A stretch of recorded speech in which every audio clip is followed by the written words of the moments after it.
আমার রান্নাঘরটা হয়তো দেখতে একটু খারাপ, তো একটু পুরনো, তো কি করব বলো, কিন্তু এই রান্নাঘরটাই হচ্ছে আমার সবথেকে প্রিয় জায়গা।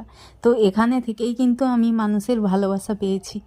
একদম রান্নাবান্না কিছুই পারতাম না, তো এখন কিন্তু অনেক কিছুই করতে শিখে গেছি। তো দেখো, আজকে একটা রেসিপি বানাচ্ছি, যদিও বা অনেক পুরনো রেসিপি, এটা সবাই জানে, তাও বানাচ্ছি। তো এই সমস্ত ছোট ছোট রেসিপি দিয়েই কিন্তু আমি আমার বাড়ির সবার মন জয় করেছি।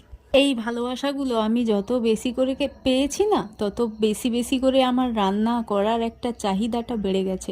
সব কিছু রান্না, একটা নতুন কিছু বানানোর চেষ্টা, এগুলো না আমার মধ্যে কিন্তু ভরপুর। আমি কখন চেষ্টা করি যে, ভাবি যে একটু কিছু আমি নতুন কিছু করে আজকে বাড়ির সবাইকে রান্না করে খাওয়াবো। এইটা কিন্তু আমার মনের একমাত্র ভালো লাগা, ভালোবাসা রান্না করা।